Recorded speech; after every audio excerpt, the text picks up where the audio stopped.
دل اپنا الجھا ہے،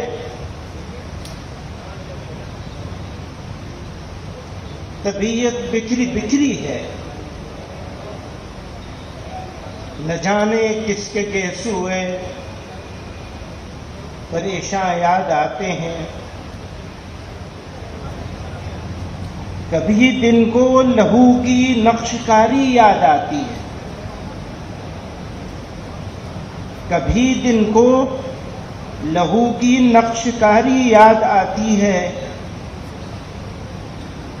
کبھی راتوں کو زخموں کے چراغاں یاد آتے ہیں۔ بہاریں، سیرگاہیں، چاندنی راتیں، ملاقاتیں، ہمیں اب تک یہی خواب پریشاں یاد آتے ہیں۔ بھرا رہتا تھا گھر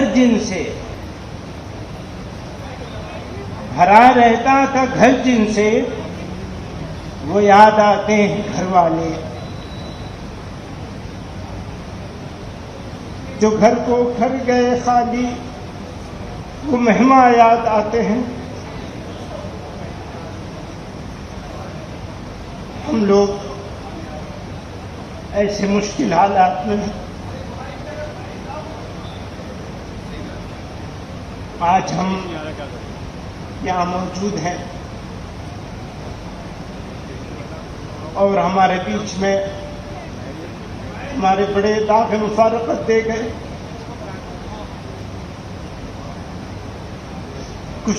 کچھ مہینوں پہلے تک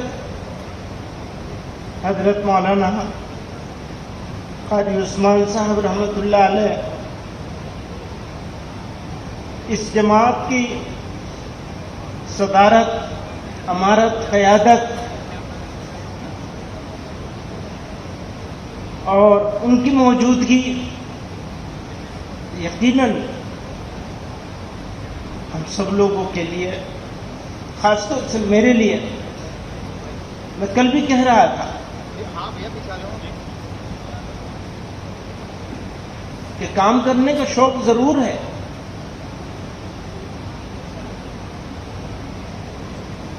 لیکن بڑوں کا سایہ اس طرح اٹھ جائے گا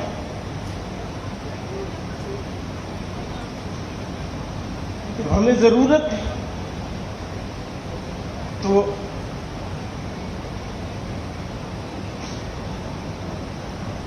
بہرحال حالات مشکل ہیں، لیکن مایوسی کی کوئی ضرورت نہیں، کوئی موقع نہیں ہے مایوس۔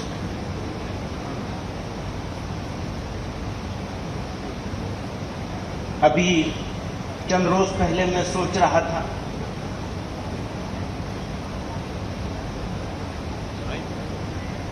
کوئی صاحب کہہ رہے تھے، کسی نے لکھا تھا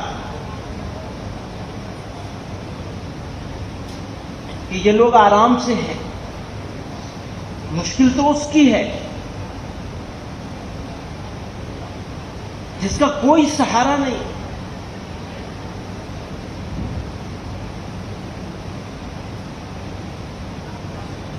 تو میں اپنے دل میں سوچ رہا تھا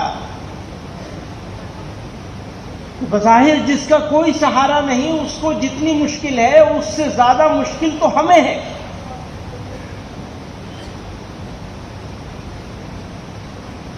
یہ تو ہمارا جگر جانتا ہے کہ ہماری کیا مشکل ہے، کسی اور کو کیا سمجھ میں آئے گا؟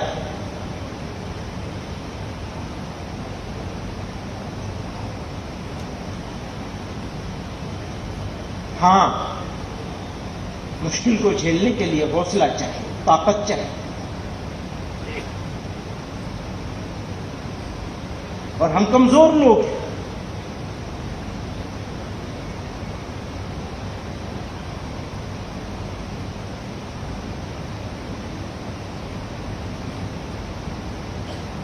کمزوری کا یہ مطلب نہیں ہے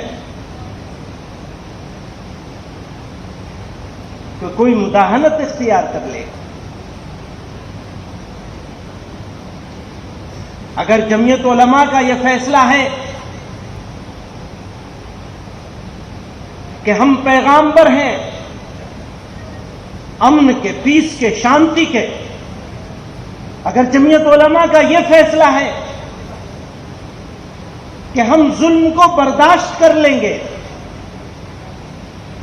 اگر جمعیت علماء کا یہ فیصلہ ہے کہ ہم دکھوں کو سہ لیں گے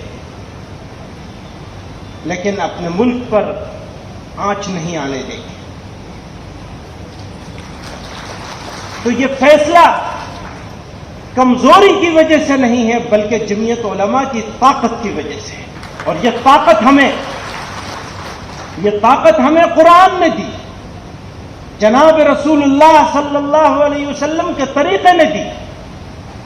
ہم ہر چیز پہ سمجھوتا کر سکتے ہیں، اپنے ایمان پہ سمجھوتا نہیں کر سکتے۔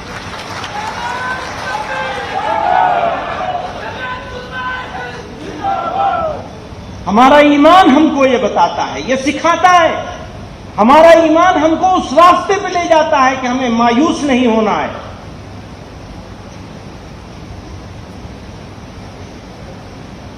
یہ ہمارا ایمان سکھاتا ہے۔